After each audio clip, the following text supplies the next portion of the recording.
Binga la fadaga gora tarchi. Binga tu mana fadaga.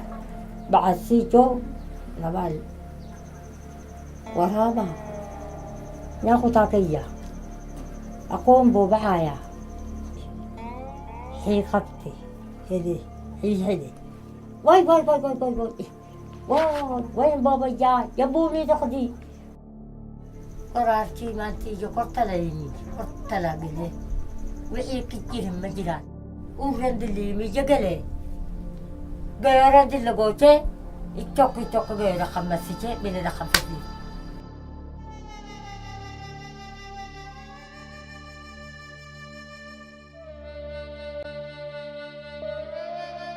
We are in Korr, which is the heart of Rendile land. It's one of the 2 towns of the Rendile people in northern Kenya, about 100 miles south of the Ethiopian border.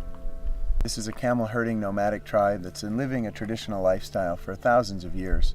They're located in northern Kenya in the Kaisut Desert. It's a harsh landscape, it's a dry landscape, but it does really well for their camel herds.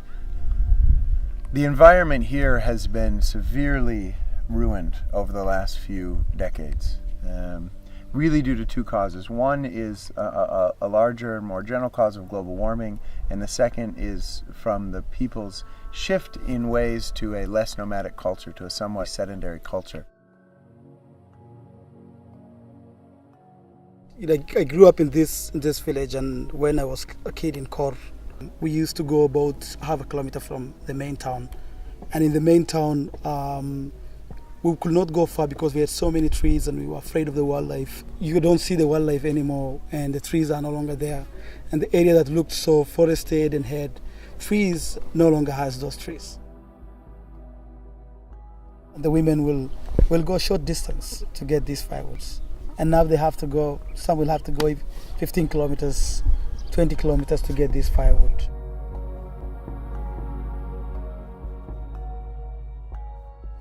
Gorrandi lago radda kore agu gura gunusu agura intu furtada khalla qoron ka jira tollala inta yalle inta ansuni joga dheeraashe toro diri kirta inti dheer ka soo qaata kharaka tollati nagartaan u ko tir dheeran jedo asocda ichoko choko saad ichoko da chana mi ila galebtoro خرجك كنت وأخباريات رتي وكنت وأخباريات رتي تقعد دجال كتامي إذا أنا فرنترو كفوف ستا أما السدتوري نغطيرتا خرو مدوّة تروي تيجاتو ميكتاي تاتي خرو أورا فري أما تعلمه غاري كريسدا غاري تخرج سوسونا ألف شن قطع أقولت إيشو طلّا عيرر دود التومي حينني خنات لك مجرتو هذا دور رجل في أي حاجة قرر لا نبعي مجرو كل دقة واحدة يا هندي اللي دكا نبعي ويتمجرو يدي طلّا ليل ويتسنى يا حي.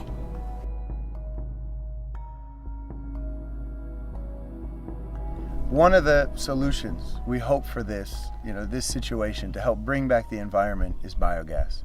We looked at what the community has plenty of. What is there? What resources are there that we can work with? And what was clear and obvious and was everywhere was manure. The droppings of the animals, particularly the goats. They're so plentiful, there's so many of them. It's even the reason why about every 6 months villages will have to move because the entire ground becomes covered with the goat droppings. So we knew we had plenty of manure. We thought, well, as we explored biogas, could we use goat manure to create gas? Could we replace firewood, something they don't have, something that's very difficult and very expensive now to get? Could we replace it with something that is free and readily available? That's the goat manure, and that's what we're attempting to do with this system.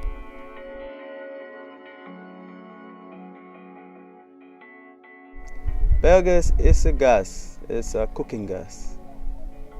Yeah, it's the easiest kind of gas you can produce and cook with it.